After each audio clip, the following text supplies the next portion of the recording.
नमस्कार प्रणाम, मेरा नाम डॉक्टर इंद्रदमन तिवारी है।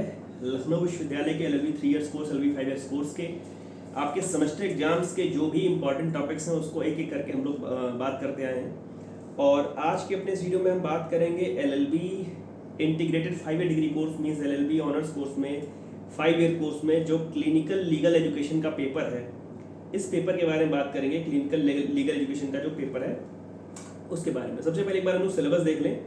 तो सिलेबस में जो आपका सिलेबस है वो दो पार्ट्स में डिवाइड है। पहली पार्ट ए में कुछ आपको लिखने पढ़ने के लिए चीज़ें हैं और पार्ट बी में चीज़ें प्रैक्टिकल वाली हैं। पार्ट ए की पहली unit legal aid and legal services की है, जिसमें आपको पढ़ना होता है legal aid and legal services का मतलब statutory provisions in IPC, CRPC, pauper suit.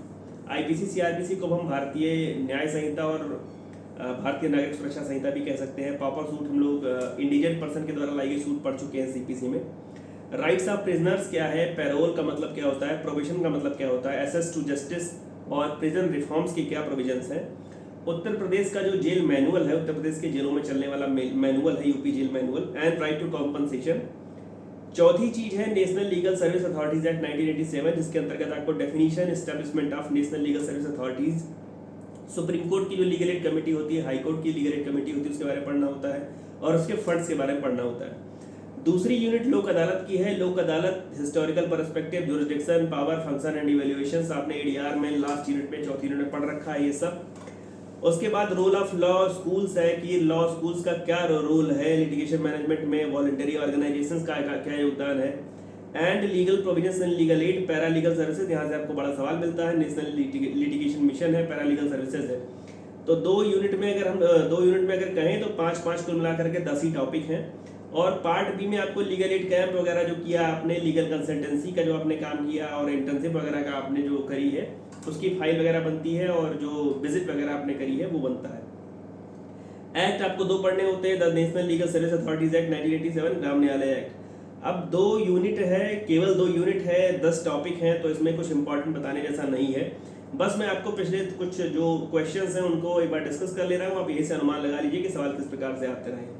तो पहले हम लोग बात कर ले कि जो 2023 में सवाल आए थे किस प्रकार से आए थे। पहला सवाल पूछा गया था, अच्छा ये जो पेपर आपका है 50 नंबर का होता है, 2 घंटे का होता है, 4 सवाल करने होते हैं। जो अभी जो पुराना पैटर्न है वो यही है कि 50 नंबर का पेपर होता है, 2 घंटे में पेपर करना होता है और आपको 4 सवाल करने होते हैं। पहली यूनिट है, पहला सवाल आया था, discuss about national legal service authority, it's power and functions under legal service authorities act 1985। राष्ट्रीय कानूनी सेवा प्राधिकरण का वर्णन कीजिए। विधिक सेवा प्राधिकरण अधिनियम 1985 के अंतर्गत इसके कार्य और शक्तियों की चर्चा कीजिए। दूसरा जो सवाल था वो था, बैटरी दिखा रहा है कम, राइट शॉर्ट नोट, तो बोल क्यों रहे हो, रोको उसको।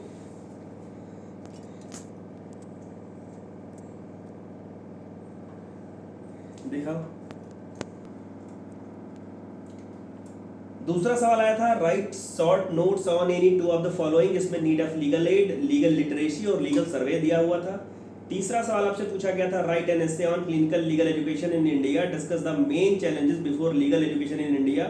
भारत में क्लिनिकल विधिक शिक्षा पर एक निबंध लिखिए। भारत में विधिक शिक्षा के समक्ष मुख्य चुनौतियों की व्याख्या कीजिए।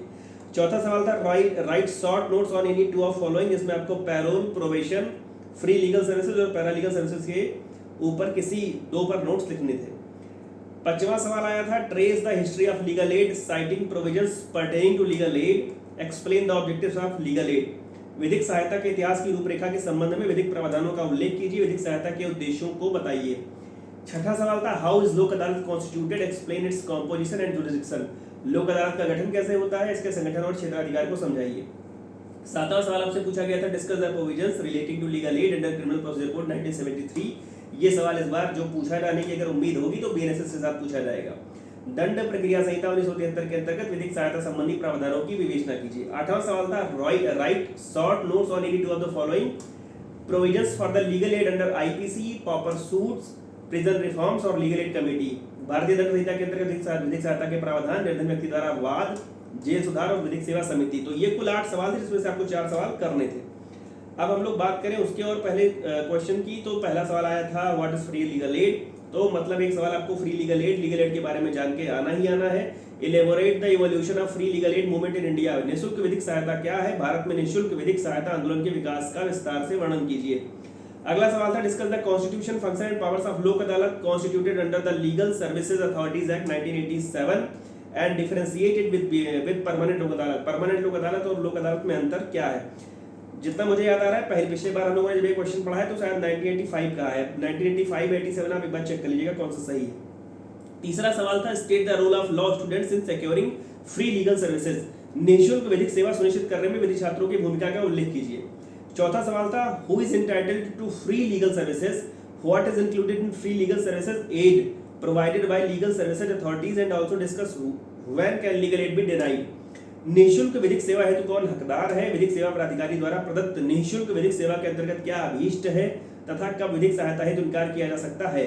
पांचवा सवाल था कि explain in detail the provision of Indian constitution for free legal aid 39A to poor and needy persons with case laws. भारतीय संविधान के अंतर्गत गरीब एवं जरूरतमंद व्यक्तियों के निःशुल्क विधिक सहायता हेतु वर्णित प्रावधानों की वाद विधियों के साथ व्याख्या कीजिए।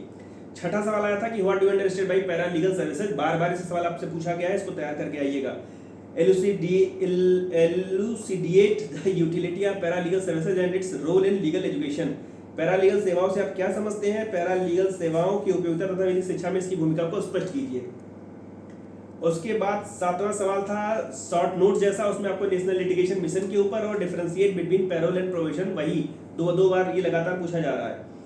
आठवां सवाल जो था वो था discuss constitution term function and powers of national legal service authorities under the legal service authorities act 1987। ये सवाल भी दोहराया गया है।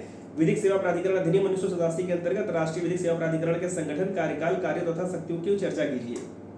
थोड़ा बहुत मेरा उच्चारण गड़बड़ाया इस वीडियो में और बीच में कुछ व्यवधान आया, वो फोन के कारण आया, उसके लिए मैं क्षमा चाहता हूँ। लेकिन मैं दोबारा कहूंगा आपसे कि आपका जो ये सिलेबस है इसमें कुछ इंपॉर्टेंट बताने जैसा नहीं है। 2 बार का सिलेबस मैंने आपके साथ पेपर क्वेश्चन मैंने आपके साथ डिस्कस किया है।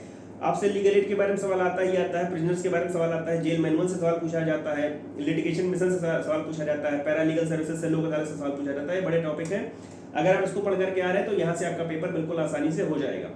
एक बार फिर से देख लीजिएगा कि इस बार का पैटर्न क्या है जब पेपर मिले तो, कि कितने घंटे का है, कितने क्वेश्चंस करने हैं, कितने समय में है, तो एक बार आपके लिए आसानी रहेगी। अभी तक जो होता रहा है वो 2 घंटे का पेपर होता रहा है, 4 सवाल करने रहे और 70 का नहीं 50 का होता है पेपर, 50 का आपका वाइवा होता है। तो ढेर सारी शुभकामनाएं आपको आपके इस पेपर के लिए। जो भी आपका नया पेपर होगा, अगला वीडियो होगा, उसको लेकर के मैं जल्दी आपके समक्ष उपस्थित हो जाऊंगा। धन्यवाद, प्रणाम।